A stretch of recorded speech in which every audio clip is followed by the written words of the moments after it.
Hello, and welcome to another episode of This Is Not Our Fucking Year. I I'm like your that. host. I'm your host, Michael Kurland. Wait, we need to get the logo changed. Yes, well, it'd be like a one-time logo change. Like this is not our fucking year. Doug, Douglas, my partner in crime. I'm just gonna ask you what you're drinking today because I know how you're doing because you're not doing great because the Mets fucking stink and their season ended probably 3 days ago, but then really got, come out of the break, fucking ready, excited. Maybe we won 6 of 8, even though we lost the last two. Maybe they just needed a little time off, a little break. Verlander on the mound. Yeah. Feeling good. And we get one hit at home because we fucking suck. We fucking It's suck. not it's not our year, bro. It's not our year. It's Just not our trade year. trade everybody. Dude, honestly, like I've been having such a good time this summer with everything going on, and between like some trips I took and then like that West Coast trip where they were on real late, and then like the All-Star break. Dude, the Mets they just faded for me, man. I've totally forgotten about them. And Yeah. yeah, and so like I like struggled to get like I Apple TV working on the iPad yesterday and or last night, and I had it on mute, and yeah, I turned that off in the fifth inning. I knew where that was going. So I I haven't anyway, watched a game. I haven't watched the game like full start to finish since May. Since fucking May. I didn't yeah, watch last night. I don't. I just don't watch anymore. whatever. This is not about the Mets today, man. We have a special Certainly not. guest. We do. So real quick, I'm going to introduce what I'm drinking today. This is kind of funny because I didn't realize whose name was on the can when I bought it. I was just kind of looking for a strong beer. But this is Stone Cold Steve Austin's Broken Skull Double IPA, motherfucker, Whoa. from El Segundo Brewing. And the tie-in here is that we have John O'Keefe joining us from, well, he's not in Austin today, but from Austin. So shout out to Stone Cold, shout out to John. And I'm going to be drinking this lovely double IPA. And hey, John, dude, I was talking to you backstage, and I don't know how many people know this, but we have the same parents. We do. You guys are fucking related? Yeah. Yeah, can you believe it? I did not know that. Yeah. How you doing, John? I'm doing well, thanks. We do have theories that Doug might be from, the mailman or something, but we do share parents technically. So I know. If really happy to be here. Thanks for having me, guys. You're welcome, man, and speak up if you can. And I would agree with that theory if Meredith wasn't kind of like the same person as me. So True. But anyway, great to have you on. You're in LA today, this That's morning. right. What a tie-in! Stone Yes. Cold and El Segundo. And El Segundo. Yep. It was a hat do tip to your brother. I do it right, man. And John, in solidarity, is going to have a beer with me at 9:42 a.m. That's right. By the way, first off, that Stone Cold beer, the double IPA, when he was on stage, he would usually chug a Budweiser or something? Yeah. I think I it was bet a he light could. beer. I would like to see him try and chug the double IPA. Yeah, man. I would like to see you challenge him to chug the double IPA. I don't want to mess with Stone Cold. Whoever loses gets the folding chair off the back of the head. Dude, he had like a career resurgence in the last like 5 years, and he had some show on like the Travel Channel, and it was like he drove around and I only saw the commercial, I never watched the show, but he like drove around, and I don't know what the premise of the show was, kind of like Stone Cold. I think he drove around on a Harley or something with his homies and just like got fucked up and ate food or some shit. I don't know. It seemed pretty. I'm sure it's still out there. I'm sure it's like top of the list of shows out in America. I'm not a wrestling guy. Are either of you guys? Do you watch that shit? Like, sorry, not that shit. I shouldn't say that. I went to WrestleMania in like 1987, WrestleMania 2 or 3. I just lost it though. So is Steve Austin? Does he even appear anymore? Or? I think he shows up like once a year. Hmm. I think he's got like one of those like retirement gigs where he comes out and gets the crowd all fired up and then hits someone with a chair, chugs a beer, and then walks off the stage. Well, cheers to that, John. What are you drinking, by the way, John? Yeah, so it's 9:30 a.m. here. Doug just peer pressured me to get a beer. I got a Cloud Break hazy IPA from Coronado Brewing Company. Ooh. Ooh, 7.3%. very nice. I And can't think of a more appropriate thing to do for what we're about to talk about today than go drink. for sure. And I actually, my backup today is a pocket wrench hazy because I was down in Austin a couple weeks ago, right, John? And That's right. and he just fed me a steady diet of hazy beers, including the Makana hazy, which was very delicious. Yeah, Doug loved that. Very And nice. what was the other one that was had like a floral can? And I was like, That would be the company that makes jellyfish, yeah, Pint House. nice. Really Some good good beer down there, but I guess that's obvious. Yeah. Um, Austin, a lot of good beer. I also heard recently we have the most drunk drivers in the nation. nice segue. Makes sense. Nice segue. Can you still drive with an open container in Texas? No issues, as long as you don't blow, whatever the 0.8 or whatever 0.08 is. I actually think you cannot. But what you can do is you can load as many people in the back of your pickup as you want and just whip them around on the highways. I think you could do that. Yeah. Yeah, and they can be drinking. And they're required to have containers, I believe. Yeah. And you can also have your shotgun hanging behind your head while you're doing that. Exactly. Fully I think loaded. Well, fuck yeah. I mean, can you do that here in Connecticut? You can have a gun rack, right? I don't know, actually. Think so. I don't think so. I don't think anywhere in the country you can have a gun rack. Well, maybe North Carolina too. Funny story. Thanks, Obama. Funny story. Halloween at Lynchburg College one year. For those of you that don't know, on the East Coast, UNC has or they used to 20 years ago. Who fucking knows? It's what's cool anymore, what's even legal anymore. But UNC used to have the biggest Halloween party on the East Coast, and people would drive from hours and miles away. And so we were in Lynchburg. We were 8 hours away, and someone had a buddy down there. We were driving a Jeep, my buddy Rob's Jeep, top down to UNC for Halloween. And I don't know what we did. We must have cut. It was like a 2-lane road. We cut off a pickup truck. That's never a good idea. And they definitely had a gun rack, and they definitely caught up to us, and they definitely showed us their gun. Damn. And we drove faster, and nothing happened. But everything in North Carolina is as scary as it is in Texas. Oh, you got a taste of the South. That was it was probably a formative moment for you, huh? Like, yes, like the the movies Jewish were real. boy, the lonely Jewish boy in the South. Hey, boy. That was me. Where you going, city boy? If they had run you off the road, they would have really given you a taste of the South, probably. Mm-hmm. Yes. Yeah, you almost got easy ridered.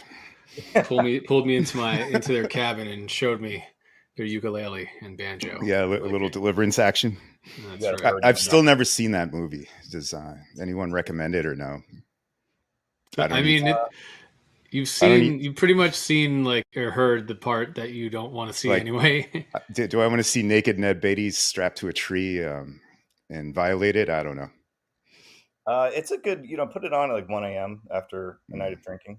Give you some good dreams. I want to disprove a myth. That movie is not set in West Virginia, just so you know. A lot of people think it is. Good segue. Good segue. That. Yeah, no, I mean he's tried to give us 2 segues. Like he mentioned the DUI too. So that John, you're a pro already. Yeah. Well, guys, hearing you guys talk about the Mets on the way in and the pain I heard in your voices is palpable. And I'm also having a very painful year as a sports fan. So yeah, I don't give a fuck. I appreciate you guys having me on and hearing me out just for a little bit about an interesting tale about a man who is self-destructing. This is one of the craziest stories right now, I think. Yeah, I mean, we alluded to this a couple of episodes ago. We talked about something that just became more relevant in West Virginia. And I still don't understand how this myth, I don't know if I want to call him a legend, survived as long as he did. I mean, he must be part feline because he had 9 lives. So, John, let's get into it. Let's talk about Mr. Bob Huggins. Mr. Bob Huggins. Yeah, and hearing you all talk about the kind of events that happened a month ago or 3 weeks ago now, I was like, man, I would love to jump on and fill in some gaps. I am an avid West Virginia basketball fan. I was there for 2 years. I saw Pittsnogle and Gansey, and it really it sparked a flame in me that I can't put out. I went to UConn, and I'm not a UConn fan. I cheer for West Virginia basketball. Bob Huggins is a legend in my world up until about 2 months ago, and I cannot. So all the other stuff he ever did was forgiven. Up until May, yeah. Yes. Okay. So Up let's until talk May. about that. Okay. Well, hold on. John, were you there in 2010, or had you moved on to UConn I by had then? moved on, but I went to the Elite Eight game where West Virginia beat Kentucky to go to the Final Four. That's right, and that was up here, right? I was up in Syracuse. That's right. There are some interesting tie-ins to the New York sports area in this story. A lot of players, a lot of people. Oh yeah. I'll try to weave in. But what I wanted to share today was just a quick timeline of the story of Bob Huggins, high-level bullets going through this guy's career, just so people. Listen, DUIs are not funny, No. right? No. We don't want to make fun of alcoholism either. No. What is, I think, worth poking fun at is someone who won't quit destroying themselves and the university that they represent. So I think these facts need to come to light, and people need to hear what this guy's doing because it's insane. Well, let's start. I mean, are you going to take us back to like the Cincinnati days, or are we going to skip all that? I think we should, because I remember some of that. Yeah, so let's just breeze through the early days. So Bob's born in West Virginia, in Morgantown, where West Virginia is. All right, so he's born and bred West Virginia. He graduated from West Virginia University as a point guard in 1977. I had no idea he played, let alone started as a point guard for West Virginia. Isn't that kind of like when you find out that Jim Boeheim was like actually a really good player, and you're like, what? I didn't know that either. I was today years dude. old. He was like the wingman for Dave Bing. Okay. Yeah. Look it up, kids. Anyway. And Bob's a big boy. I met him in a parking lot once at a football game. He's like 6'3". He's definitely, underneath the giant obesity. There's a basketball player in there. He's probably weighs about 350 pounds, maybe close to 400. Is that true? Is he that wide these days? Okay, so that's actually a unsubstantiated fact. Okay. So let's let someone prove me wrong on that. All right, so he launches his coaching career in 1992. He takes Cincinnati to the Final Four. He starts his legend status. Yep. He's a relatively young guy at that time. He had some great players. He brought Cincinnati. It was an obscure program. Absolutely. It was kind of like what UConn was when Calhoun got there, right? Similar to Calhoun. So, yep. Yep. So yeah, go ahead. Hey, let's remember some guys real quick, man. Nick Van Exel, Danny Fortson, Kenyon Martin, right? Yep. Right, Mike. One of my favorite Nets of all time. I think number one overall draft pick. That's right. Should have never not signed him. Oh, I know. Yeah, you got swapped. Vince Carter basically brought in. I mean, not like for Kenyon signed somewhere else. I think he signed somewhere else because he was hurt too, right? Anyway. He was. Yeah, whatever. Let's keep going. We digress. Bob continues a healthy winning streak. He starts to build a reputation for bringing on players that have bad academics, or he's got a really great defensive mindset on the court. Really physical style of play. People start to call him Bob Thuggins. Yeah. Which I think is a little inappropriate. Yeah, but those teams were fearsome. You didn't want to run into them in the tournament. Exactly. So he continues a pretty successful career until 2005. Bob gets pulled over for his first known, recorded, convicted DUI. This is in Cincinnati still. In Cincinnati. Yeah. So actually, I was reading up on this. Apparently, he had been pulled over by the same two cops a few years earlier, but they let him go. But the second time, karma. The second time, yeah, they put him through a field sobriety test. I just want to call out a couple of things that happened, and this is all on tape. You can look this up. We got the dash cam footage. He staggered out of his car, couldn't keep his balance during the sobriety test, asked to recite the alphabet from the letter E through P. Huggins said E, F, G, H, I, K, L, N, Z. According to the police report, I'm going to drink to that. He was asked to count backwards from 67 to 54. He counted from 62 to 52. Okay, so I don't want to jump ahead, but what happened a few weeks ago is not an isolated incident, or a few months ago. Yeah. Anyway, that conclusion. Right. But there's a pattern here.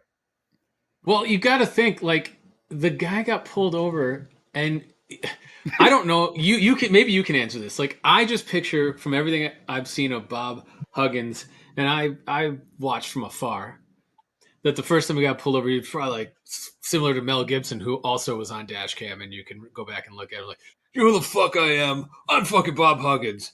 Blah blah blah blah blah. And they So probably no, were like actually no. on the first one where they let him go. That's my guess. No, so Yeah. he was cooperative apparently. Like he Uh just huh. failed the test, but he sat in the back seat and looked at his feet. Apparently, he was like, "Don't do this to me." Oh, So he was remorseful. okay. Yeah, Oh, is there any info on where he was coming from? that's a good question. Ask me that again in 5 minutes. I don't know where he was coming from for the Cincinnati one. Okay. Okay, moving on. So Bob gets fired. Well, hold on. There's one thing I read in his wiki today that I want to mention about that. Okay. Apparently, the news broke on the morning of like the new Cincinnati president's like introduction speech and like Coretta Scott King was like the guest speaker or something. Yeah. And so that really, really pissed the president off. Yes. She was like, you ruined my fucking like he stole the spotlight. So anyway, That's actually a really good point for what we're about to talk about later. There's a constant struggle between him having more or as much power as the university president because yeah. he's so rich. He's got a huge network of donors that pay the university money. So And honestly, like a lot of college football coaches, I would say have more power, right? yes, Is it like Nick Saban's the most powerful guy in Alabama? 100%. Oh, Bob Huggins is by far the highest paid public employee in West Virginia. Well, Like more than the football coach who I can't even remember right now. I think so. Yeah. Wow. Well, yeah, that football coach is small potatoes compared to Bob. All right, so power can get you out of DUIs, but not this time. Bob's fired due to what you just said. The president hates him. He goes to Kansas State for a year until he comes back to his alma mater, West Virginia, in 2007. So hold on, was there a year off in there anywhere, or was it There like Yeah. was a year off. Yeah, I think it was a year off. okay? So it was Kansas. like he like 2005 he's fired, '06 he's off, '07 in Kansas State, '08 he shows back up in West Virginia. I 07, completely 08. forgot about the Kansas State job, by the way. Did you remember that, Mike? No, No. Yeah. no. Wildcat to Wildcat. Yeah. Anyway, So Bob comes back to West Virginia, and he's an No, absolute legend. Bearcat to Wildcat. Bearcat to Wildcat. Yeah. And let's just, well, we'll come back to that in a moment. For the next 10 years, he's pretty clean. He gets suspended a couple of games for using profanity in the practice room. I don't have the exact words he said, nor do I want to repeat them, but I'm sure it was something very offensive and awful. But he has looking back, I would call a so-so winning record at West Virginia. He had some really cool spurts where he implemented the full court press for a couple years, which was one of my favorite couple years of basketball. He kind of like broke the league a little bit. yeah. They Speaking actually of had to nice to play against, man. Yeah. they had to institute new rules, like the cylinder rule, to ensure that Bob Huggins couldn't just come in and foul everyone constantly, basically. Is that right? I didn't know that. Yeah, they What? changed. So what is the cylinder rule?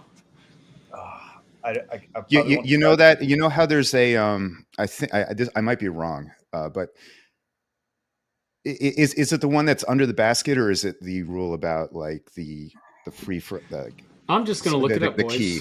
So it's around a player. Imagine there's a cylinder that goes up Oh, never mind. infinity. Yeah. That's two There's a things I've couple, gotten like, wrong in the last can't- 2 minutes. Yeah, you can't like reach in there Yeah. and but yeah, Mike, if you can look it up, that'd be great. But basically, they Yeah. implemented it after Press Virginia. It's funny that it's the first article is from the Cincinnati Enquirer from 2016. College hoops players must mind the cylinder this season. And by the way, Cylinder is an area for the offensive player to start a basketball play, which is either start a shot, a dribble, or a pass. It's designed as the hip area, the rear, and the space in front of the offensive player where his elbows are bent and he's holding the ball in front of him. If the defensive player invades that cylinder or if there's any contact under the offensive player clearing out that space, fouls on the defender. Seems lame, but okay. Yeah. Yep. It ruined West Virginia, and then Bob had to go back to. Well, he always was recruiting, kind of like junkyard dog type players that were not nationally recognized as recruits, and apparently, like there was very little pay for play going on, unlike the major programs in the world, like the Blue Really? Bloods. Yeah. He Yeah, wasn't very corrupt. no, which is also an interesting part of the story. So he was Yeah. pretty above board in that regard. Like the whole Huh. university was. There was years where I was just like, man, why can't we just cheat like everyone else? Um, Right. Yeah. yeah, so Right. anytime he did anything, it was like really special, right? And made it Sweet 16, whatever. Okay, so he's pretty clean, and he actually makes it to. We're gonna zoom out to 2022. Oh wait, sorry, April 2010. He makes it to the Final Four with West Virginia. I need to mention Right. that. 2 months later, Bob falls through a Vegas hotel coffee table and breaks 7 ribs. I do not remember this. I don't either. Wow. But I'm guessing sobriety was also an issue in this event, Actually, I'm just presenting the facts. as presented by Wikipedia. Do we have a breakdown of events there, or is it just that's where it trails off? He was with brother, which, as we know, is a recipe for disasters sometimes. Can't wait for that bachelor party later this year, by the way. a bunch of his coaching staff were there too, and yeah, the facts aren't super clear. All we know is he was hanging out with those best bros, and he fell through a coffee table and broke 7 ribs. Like a glass one, I like to imagine it was a big, or really nice was it glass. like Matt Foley and like? Yeah, it's like Matt Foley, right? That's the only coffee table worth remembering. I like to imagine him and his brother were drunk wrestling, and Bob was thrown through the air through a glass coffee table. It's really. I'd love to see that. I'd love to see Huggins launched by someone. Yeah. Anyway. All right, let's skip ahead to 2022. Well, hold on. Like, I have a question for you. Yeah. I mean, I know you guys had what, Beeline as the coach beforehand. Do you really view Huggins' era as not very successful? Because I think was a very good coach overall, or that was a very good program. Yeah, so it's a great point. I mean, he got to the Final Four. Half of the players on that team were Beeline guys. So there's a lot of controversy around who. Right. You guys would be in the tournament like every year, though, right? Yeah, no, by the way, fantastic, like good, not great. And he did a lot with a very small amount of resources. Okay. In that regard, he gets the utmost respect. He gets a ton out of his players. And that's why I loved him. There's a D at the end of love right there. Every year you never knew what you'd get, and it would always be like these players you've never heard of, like rising to the top, like Javon Carter, notable dude, now on the Bulls. Got awesome. paid Yeah. this offseason. That's right.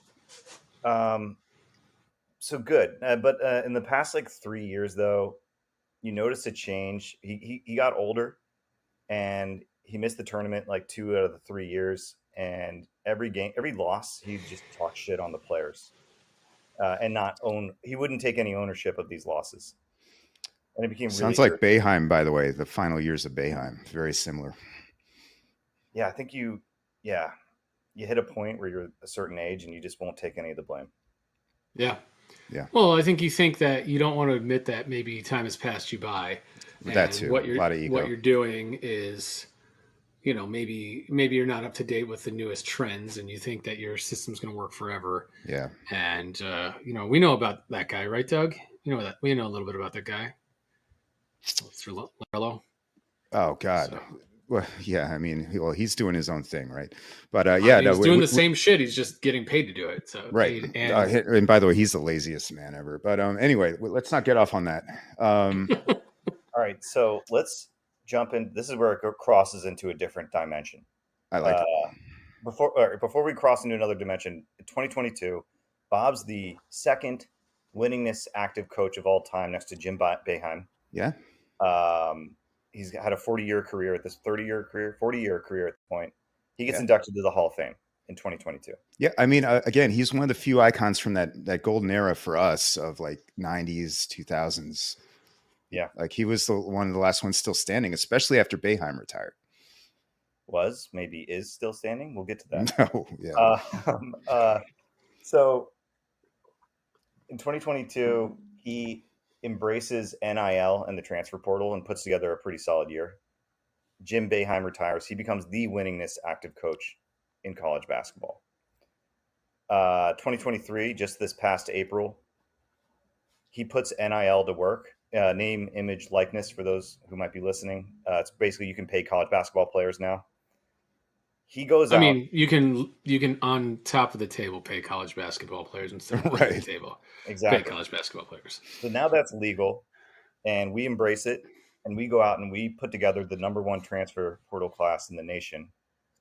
We do things I've never seen before. We get guys from top tier programs like Syracuse, Jesse Edwards. That one hurts, man. We grabbed the top Pac-12 point guard, Kier Krisa from Arizona, and this just dude named who just plays above the rim, Raekwon Battle from Montana State. And all of a sudden, we have the #1 ranked transfer portal class in the nation, which has never happened before. And this is a really good time to do something like that because of all the extra eligibility that guys got because of COVID. Yes. Like Jesse Edwards is like 23, 24. He's a man. Fifth at year. this point. Yeah. A bunch of fifth-year players. Right. And we're beating out schools like Kansas. We're Yeah. paying more than them. Wow. And it's a combination of like, there's these dudes in the background, Oliver Luck, Andrew Luck's dad, is a West Virginia alum. Plus, the dude who owns the Diamondbacks for whatever reason is a big Really? West Virginia guy. So we got money, and all of a sudden we have nice things. We have the best team on paper we've ever had, and I'm over the moon. I'm like, finally, like maybe we sniffed that national championship that we've. Both times Bob got to the Final Four, by the way, his top player blew out their knee in the Final Four game. Including Kenyon, right? Kenyon Martin. Yeah, Kenyon, and then Deshaun Butler. That's right. I'm like, this is it. This is our year. You know, you Drink. that feeling, guys. I'm So finishing all my is well beer and for good. that one. All That is was a well nice and good one. in the heading into the off season. And then in let's see, May 8th, you guys already talked about this, but Bob goes. Let's break it down. Bob gets. This is what I imagine happened. Bob gets a call on his cell phone. He's sitting at home on his lazy boy recliner. He's had probably 5 whiskeys, and it's a familiar voice. Well, I mean, it was only 3 p.m. So yeah, it's shock. It's like the shock jock radio show of Cincinnati. This guy named like Bill Cunningham. Something. So it was like 9 a.m. Okay. Yeah. it was the morning zoo. And these shock jocks called Bob on his cell. There's a lot of speculation on whether Bob knew he was on the radio or not. But they start bringing up the Xavier versus Cincinnati crosstown shootout games, which is like one of the biggest rivalries in college sports. Yeah. And Bob goes on to talk about how Xavier fans would throw plastic dildos at him during games. And the shock jocks are like, ooh, sounds like they start making like. Well, hold on. Was this before or after the Bills Patriots incident? It's before, way before. It's a long running tradition. Okay. Allegedly, yes. And wait, so what's the Bills Patriots tradition? You don't remember? You don't remember that, dude? When was that? 5 years ago, maybe. Like Gronk made a catch or something, like by the Bills end zone, and just suddenly out of the crowd, like this, giant ass dildo lands at his feet. Oh my god! Just on the field. Yeah. And cheers to Buffalo, by the way. I mean, talk about rabid fan bases. West Virginia fans, Bills fans. I love them both. Do you consider yourself a Bills fan because of your friends who are just absolute diehards? I know you've been up there a few times, right? You've been to Orchard Park. Yeah, I mean, I think anyone who goes to the Ralph in Orchard Park over 6 times, you're going to love the Bills a little bit. But I'm Giants all the way if you put a gun to my head. Okay. All right. So they bring dildos. Dildos are flying in Cincinnati at Bob's feet. And he says, I'm not going to say the word on your radio show, so we can keep this on Spotify or wherever you put it. But he calls them Catholic, and then a 3-letter. I think we know. He goes, everybody. They're the Catholic Fs, and the shock jocks. If you listen to it, are really hilarious. They're like, oh, and and there's that pause where everyone's like, they're like, did he mean to say that? Like, was that a Freudian slip? And then he's like, and then he says it again the second time, just like seals his fate. Not that I endorse any of this behavior, but is this online anywhere? Oh yeah, Okay. 100%. You just type in Yeah. Again, I don't think we can play it on the air, but on your work computer, and you'll find it. Oh, they don't care about that.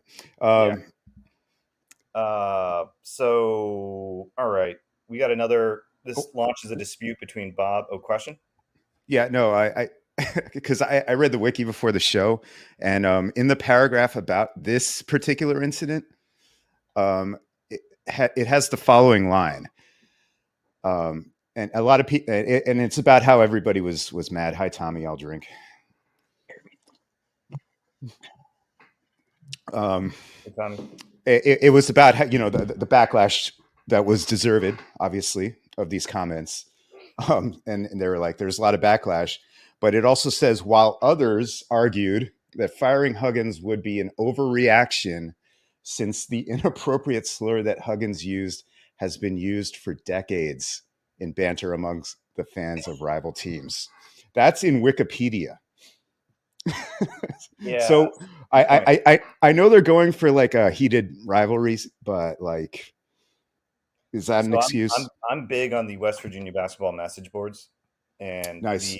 the discussions that launched out of this. One of the most interesting, illuminating things about America I've ever seen, and West Virginia. It got ugly, huh? And here's the really unfortunate part: like, he hurt his reputation, but I think he also set the state of West Virginia back in time in people's minds to what everyone thinks it is, which is a bunch of ignorant, poor people. Cousin fuckers. Okay. Cletus the slapjaw yokel. Yeah. Which sucks, because I lived there for a couple of years, and there's some really great people. It's a beautiful state. And dude, I went and visited West Virginia in Morgantown, and it's a nice college town. Although I don't know how the fuck people get around there in the wintertime, because it's built on the side of a hill, and that's why they're called the fucking Mountaineers, right? And there's like a train system to get you around campus, because you can attest to all this, John. You went there, right? But that was the deterrent of why I loved everything about West Virginia. I was like, I don't want to go to West Virginia because it's West Virginia, but I can get past West Virginia. And then I went to campus, and I'm like, this is going to suck in the wintertime, like trying to get to class. Yeah. So it's like San Francisco, but covered in more poop. More poop. Yeah. But very similar. That's impressive. That's a lot of feces. How does Morgantown have more poop than San Francisco? Sorry. San Francisco has way more poop. Like, are there animals pooping too in West Virginia? No, I'm sorry. It's the beer cans, and they're both really filthy, I guess was my point. But that was inaccurate. San Francisco technically has way more poop. San Francisco has a fucking app dedicated to human feces. Yes, I used to live there. I lived there too. I used to use that app. Right. I mean, it's ridiculous. What is the name of that app? Like Pooper? I think it's like human poop app, or I don't know. We called it we called it the Plopler radar. The Plopler radar. Something. So, quick question though for you: if in San Francisco, not to digress too much, why did you leave? Because I can tell you from my perspective, we have a lot of clients there, and I used to go to San Francisco 2 to 3 times a year to visit clients, and I haven't been in 2 to 3 years because the last time I was there, I saw about 3 people shoot up heroin in broad daylight and a bunch of human dumps on the ground. And I'm like, why? Like, what's going on here? It's a mess. You're asking me why did I live there or why did I leave? Leave. That's a really great question. I was there for a pretty good job for a long time, and I was enjoying myself. But what you just described was getting on my nerves. I also wanted to own real estate, so I couldn't. It was unattainable there. It's the straw that broke the camel's back was I was waiting for a bus one day to get home, and a unhoused gentleman came up behind me and gave me a wet willy right in my ear. And I turned around, fist clenched, and I'm like, "What the fuck? What the fuck?" And I look at this guy, and he's like covered in like slime and feces, and I'm like, I can't even punch this guy. Like, I'm really upset, and I feel like I would get hurt more if I touched him right now. Yeah, So, that would be the end for me too. uh, That- oh, and then he called me a Catholic F minus the Catholic part. Yep. So let's get back to the radio show here with Bob Huggins. Okay, yes. So this is a national story, right? Yes. John's rearranging the room, but you know, and I think I can speak for Mike too. When everybody heard this story, they're like, well, "That's Bob Huggins, right? He's kind of has this reputation of being and a lot of coaches do, but."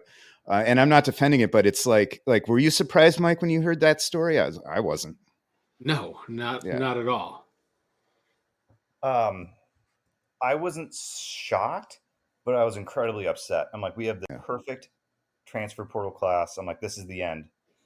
But this is where Bob's power comes into play. He was head to head with the president. President wanted him fired, and the board of governors wanted him fired for that. He comes out on top. Teflon Bob. They reduce his contract to 1 year. Dock is pay $1 million, so from $4.5 million to $3.5 million. He's paid a shit ton still, and he has to go to LGBTQ training. So I think we covered that on the last episode, or where we talked about Bob. But yeah, so he gets out, and we don't lose any players. And the timeline is what, early May? May 8th. Yeah. Okay. So I'm like, okay, that was a close one. So fast forward to June 16th, 2023. Bob gets charged with a DUI in Pittsburgh, outside of a Taylor Swift concert. He was not at the concert, but there was a very real chance that he could have mowed down a bunch of Taylor Swift fans. Thank God he didn't. And by the way, when the story first broke, I think everybody thought that he was in that concert, right? That he just got absolutely lit because he's a Swiftie. Exactly. And honestly, I respected him for that. He's being his true self. But I mean, him and Aaron Rodgers, both Swifties, you know. Is Aaron really? I didn't know that. Are we going to find out on Hard Knocks? Dude, you didn't see all the coverage like a month ago when he was going to the freaking concerts and he was singing all the words and they were like, everyone was videotaping him and putting it. Yeah, he's a Swiftie. To be honest, like I should be paying attention to the guy more than I do but he is such a jackass. Anyway, we're gonna have all about Huggins or Rodgers. Oh yeah, you know who I'm talking about. But we're gonna be talking about him all year. Anyway, so the police observe him standing outside of his Escalade or something, like really nice car, big ass SUV, right? Owned by the university, by the way. University property. Yep, university property. And he was kind of on a median. Yeah, so he hit the median and he had a shredded tire. And the police, when they showed up, he was standing outside of the vehicle and he was kind of like staggering, stumbling around the car. And the cops put on their lights and they're like, "Sir, please move your vehicle off the road." Oh, he's causing a massive traffic jam. Right. He gets in the car. And well, what time of day is this? Do you know? This is like, I think it's around like 6 or 7 p.m. Okay. He starts going back and forth and he can't get the car to move in the right direction. So the cops walk up to the car window and he is just like a alcohol vapor machine. And they're like, "Oh God." So this is a large drunk man. Very large drunk man. They look in the car. There's a bag full of like many, many beer cans. Let's talk about the bag. It was you could make the argument it's responsible of him to not just be throwing empties out the window. Doug, I love what you're thinking there. Let's put a pin in that. Okay. He absolutely fails the field sobriety test. His breathalyzer test came back with a 0.21, so almost 3 times the legal limit. Dude smashed. Wow. And they start asking him off of beer. A 6'3", 350-pound man smashed off a beer. Yeah, that takes effort. Like cans of like that had to be like a garbage bag, not like a little. I figured like a Target bag, like a little shopping bag. No, this couldn't have been a shopping bag full of beer, because unless he's like smashing him on his head. remember that legend that Andre the Giant drank 100 beers in one sitting? And then there's the Wade Boggs thing, right? Yep. Do you remember what was the count on Wade Boggs? Was He it would like drink 100 beers or something on a flight. Have you ever seen the Always Sunny in And- Philadelphia episode? And a whole- What was the count on that? Was it 100 or was it like 30, like 40 or 50? I forget. But either way, large Yeah. man, Large man. So probably actually, light beers or something, right? He's not pounding these things, right? I did a calculation online. There's like you can put in your body weight, blood alcohol content. It can spit out how many drinks you had. I think I ran those numbers. It came out to like 28 drinks or something. You really came prepared today, man. This is outstanding stuff. Oh, no problem. Yeah. I wish I knew less about this stuff. Honestly, it's not been my year. So, but that's what this show is for: pain. Yes, the cops and therapy. This is a session. I hope Bob hears this someday. Stops what he's doing right now. We'll get to that real quick. This is important though. So the cops ask him a series of questions. Sir, where are you coming from? His first answer was like Shardsville, which is like a made-up town that doesn't exist, like Shardsville. Like, sir, where are you coming from? Turdsville. He's Shardsville. They're like, okay, sir, do you know where you are right now? Shark Town, baby.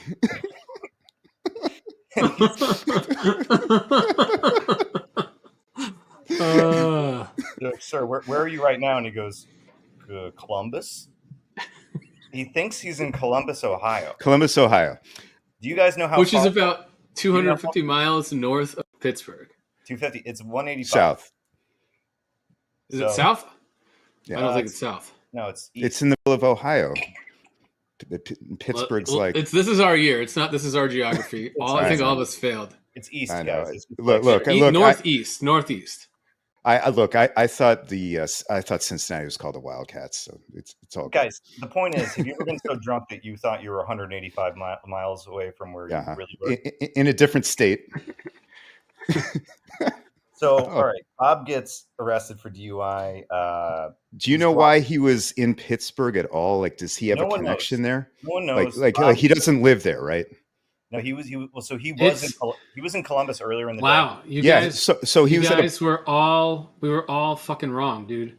This is really sad.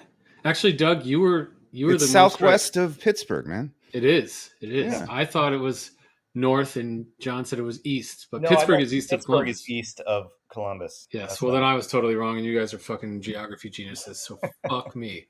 The O'Keefe Atlas brothers. No, don't fuck with me on maps. So it was like a basketball camp, right? Yeah, he was at a basketball camp in Columbus apparently earlier during the day.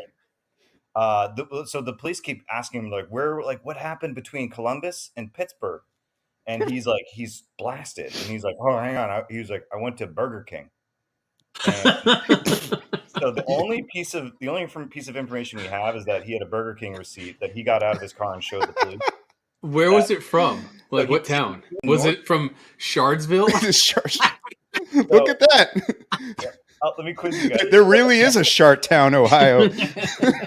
Shardsville, Pennsylvania. Turdsville, PA. Famous Civil War battle there.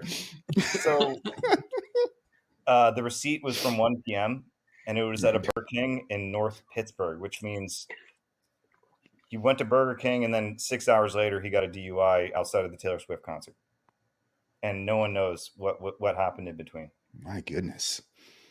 But huge garbage bag full of empties. Huge. All right, let's keep going. There's a couple more facts here, and we're going to get to some juicy stuff. And then we'll wrap up, I promise. No, this is great.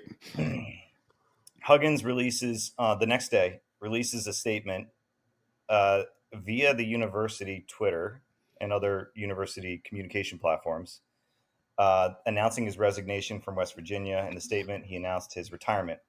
A special portal opens up for all the players for 30 days because the coach did what he did. They're allowed to leave.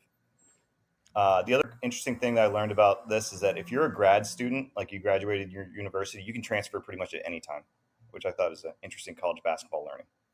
So if you're a fifth-year guy. Okay. So Bob is done. He's resigned. He's retired.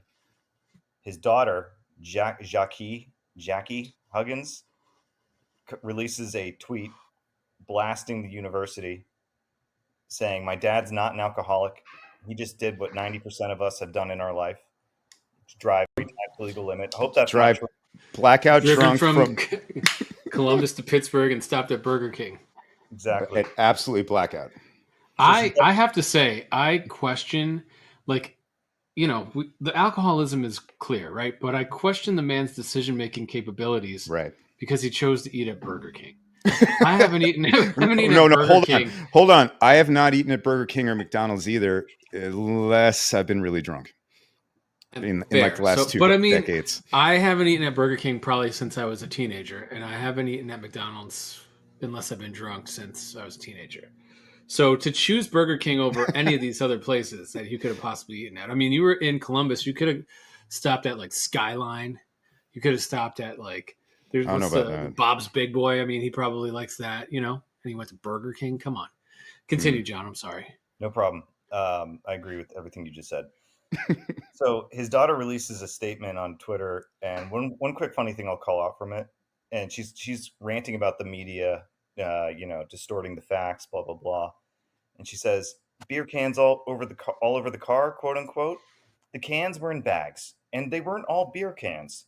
There is a small group in Morgantown who knows my dad collects cans to recycle. Yes. This is the good stuff. Yeah, I love this rationalization stuff that people come out with. yeah.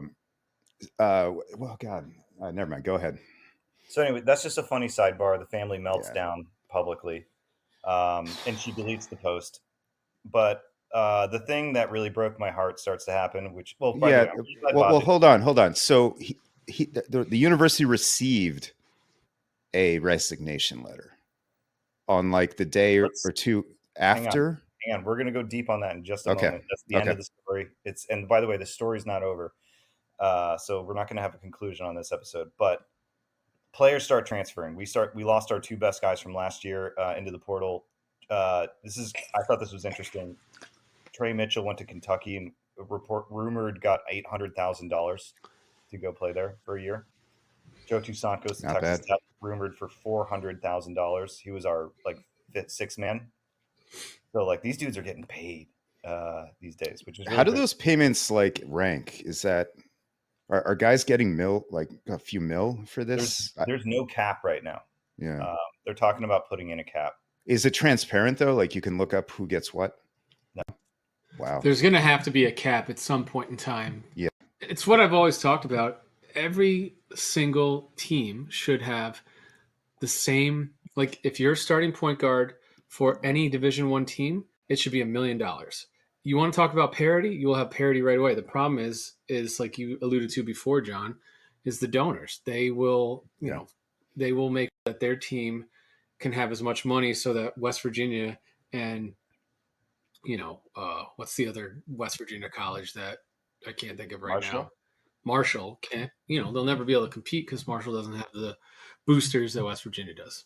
I digress. Exactly. Keep going. Yeah. I mean, as long as it's not transparent, you're absolutely right, Mike. Like, Right. and what you're saying though, what you're suggesting is kind of like what like the baseball international free agent market, like every team gets a certain amount of dollars or something. Is am I correct on that? People compare There's it something to like that. NBA free agency where you got and West Virginia actually maintained those 3 core transfers that they paid a lot. We don't know how much they got paid. So Edwards is still there.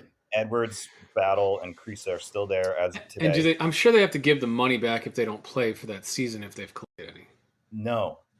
Wow. So if you fucking get paid and then you decide to transfer because the coach leaves, you keep that money and then you go get paid again. So it depends on the payment terms of the contract, to my understanding. And I'm not super clear on this, but like if you get the money, it's gone.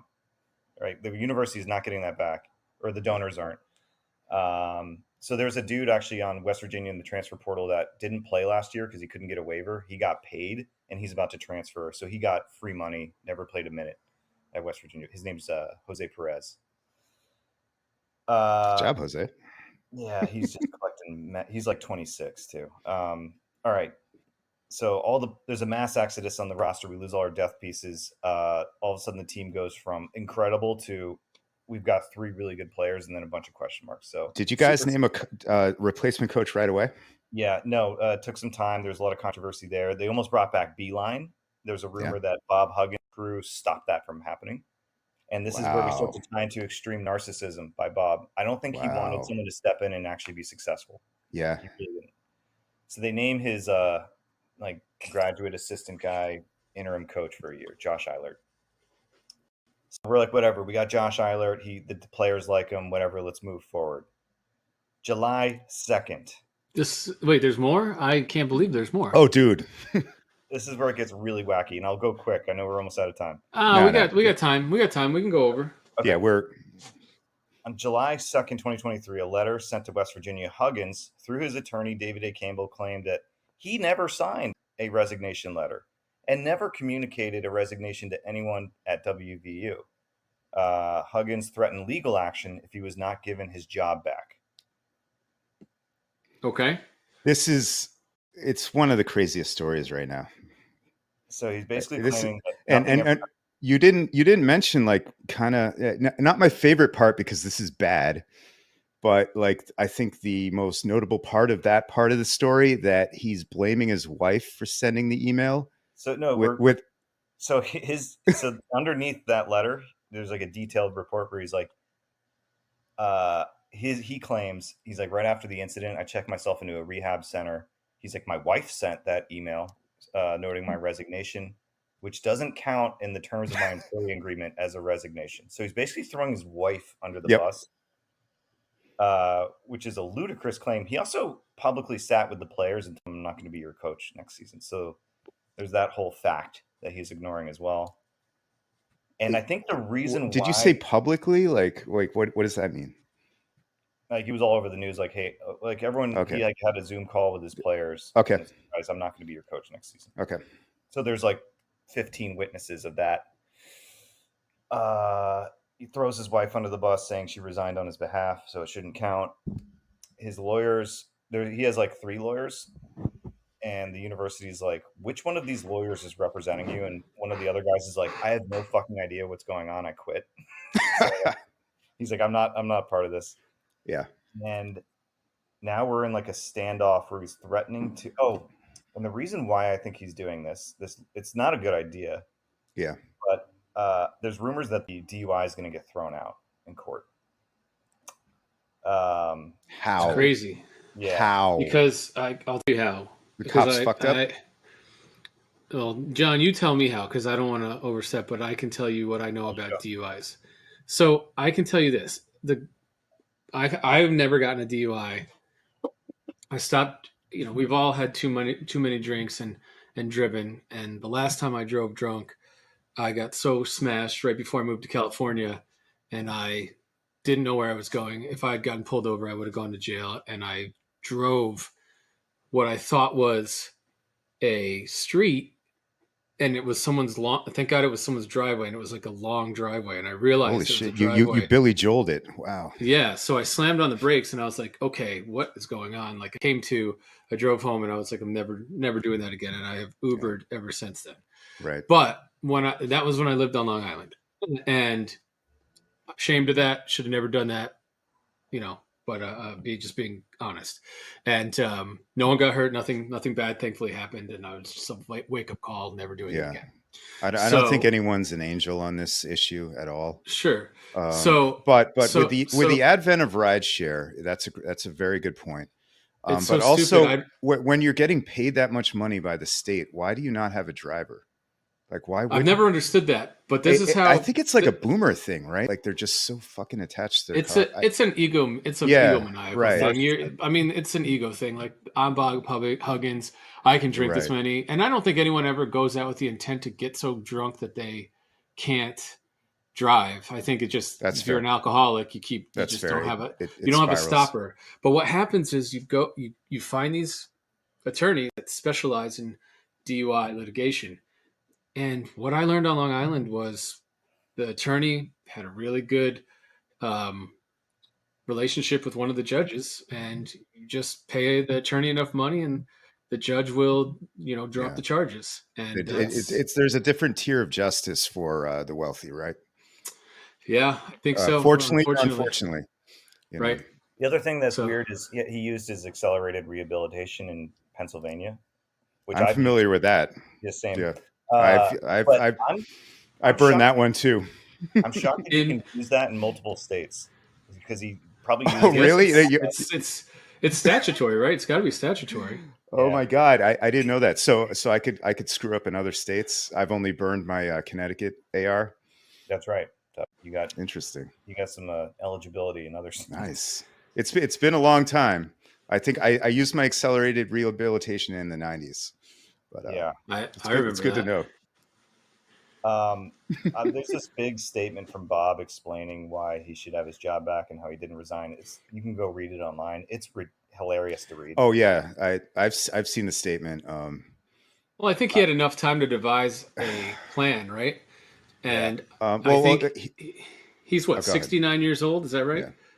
Yeah, yeah, So I think he's gonna, if he doesn't get his job back, in his mind, he's gonna have to wait at least 1 year, maybe two, and he's gonna have to take he's gonna have to do what Patino did. He's gonna have to take a really yeah, lower D1 school program over, and he's gonna have to keep his nose clean, and then he's gonna have to wait, however many more years to get back into a major program. And I think at 69, at least Patino was in good shape with his lazy eye, but he's I think 75 now and just took over St. John's, right? So he and had he's the the same age willing. as Huggins actually. Is he's only 69? Okay, so he was a couple years ahead of wow, Huggins. So Patino's not 70 yet. Wow. I think I he's thought he was like 75. Yeah.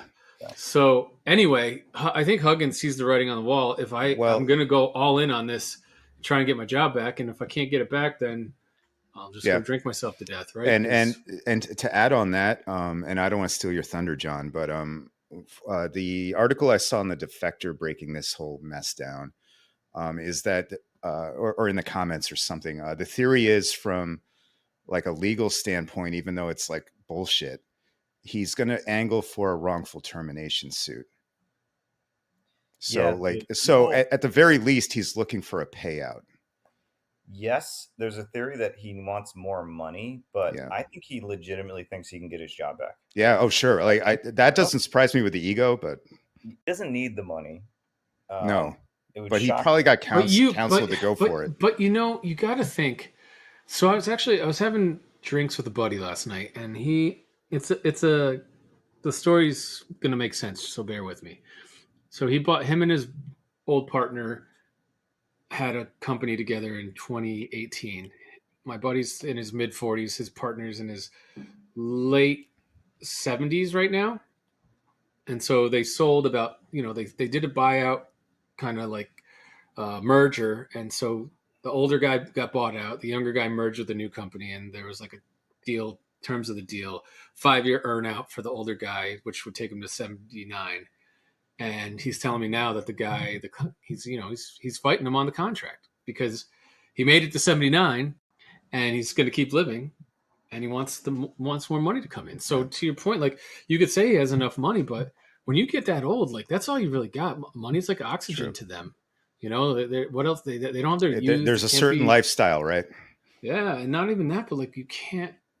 What else are you doing, right? Like, you got to make that. That's your what you're leaving, TV. your legacy, right? That's I what mean, you do. he's You're not going to leaving get this legacy. hired, but Yeah, No, well, you nailed it. no. The key word here is legacy, and what Bob is Right. doing now is slitting yeah, its throat in front of everyone and murdering it on the street. He threw his wife under the bus. I know. He's suing his university, his alma mater, in the town he grew up in, and he's just tarnishing his life. Like he could have after the DUI arrest and resignation, he could have taken a year off, like you said, and come back as like emeritus, senior advisor, maybe even the head of athletic department for West Virginia or something. That is all off the table now. West Virginia responded to him being like, "We will go to fucking war with you and take you down, motherfucker, if you don't pull this back and pull out the lawsuit." And that's where we are today. We don't have an end to this story yet.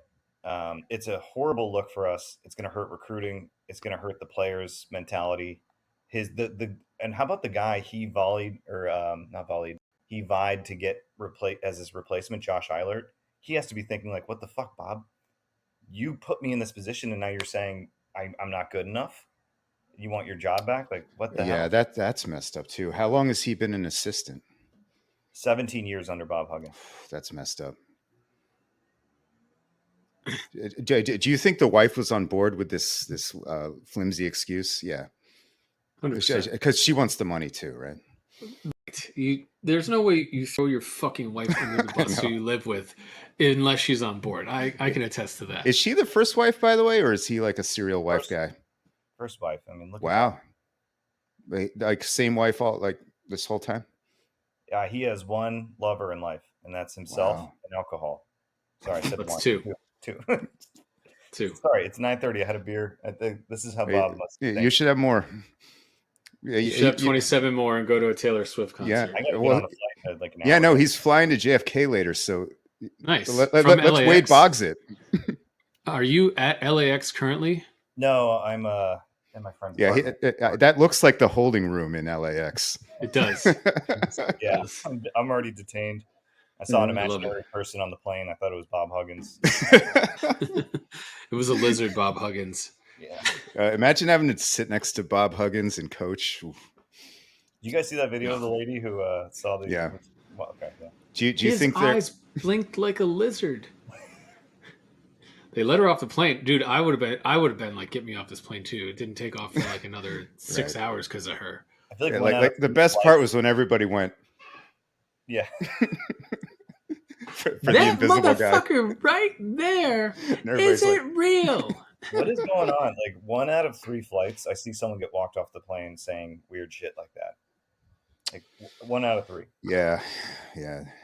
I had an old guy have a tantrum on the last flight I was on because they moved his bag a little over on the overhead. Absolute tantrum. Did he try to shake your hand? My hand? That's my No. favorite video. The guy who's like, "Let me shake your hand," and he's getting kicked off the airplane. Put that My on your It's the worst. My favorite is when the Asian guy got like tackled on the United plane and dragged off the plane. Do you remember Oh that? yeah. And he was like left bloodied. That was terrible, but it was like That was awful. excessive. It was excessive. You guys don't remember that one? That was like the one that started all this bullshit. Yeah, like I vaguely remember that. I forget the circumstances though. But He was like, I'm a doctor, and he like slammed his head on the ground and dragged him off the plane. I don't remember why it happened, but there was definitely an apology issued from the CEO of United. So well, John, what's your prediction on the end game here? Well, I'll tell you what I want. I want to be able to say via con Dios, Bob Huggins. Bob, call it quits. Go away. Try to save what's left of your legacy. Go to rehab. Try to live a few more years, my friend. Help bring some better players to West Virginia. Please, God. That's the right thing to do. You're done. What do I think is going to happen? I think there's going to be a drawn-out legal process, and it's really going to hold up the program. It's going to hurt everyone. 5 years. Yeah, like no one's going to win. no one ever does win. When This is our year. Getting the lawyers involved, right? Exactly. No one wins. Gentlemen, this has a been good show. A wonderful show. I've enjoyed it. Yeah. Do we, besides via con Dios to Bob Huggins, do we have anyone else to say via con Dios? I think that's perfect. John nailed it. John nailed it. Well, he's not gone. I want to say that. Well, he's kind of gone. He's not coming back. I mean, he's just slowly ruining your basketball program for the next few years. That's the scariest prospect, is if somehow he does come back. I mean, you guys played well when he was there. Maybe he gets his shit together. I don't see how he comes back.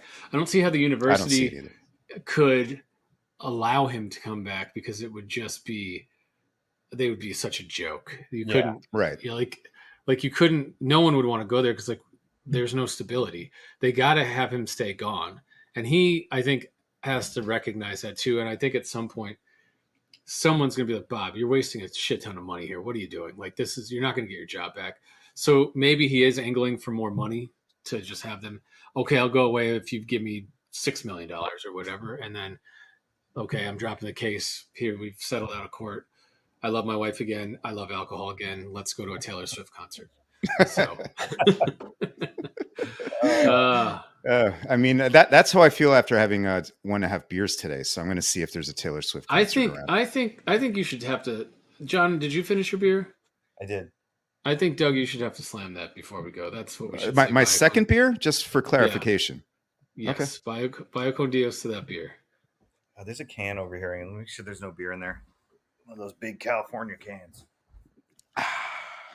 Oh, there is some beer in here. Shit. Slammed. Oh, hey guys, thank you. It's an honor to be on this podcast. I don't know how many people this reaches, but thank you for hearing me out on Bob Huggins. I know it's a sad story, but hopefully people got some shred of entertainment out of it. Yeah, no, absolutely, man. Thanks for coming on. Please share this everywhere.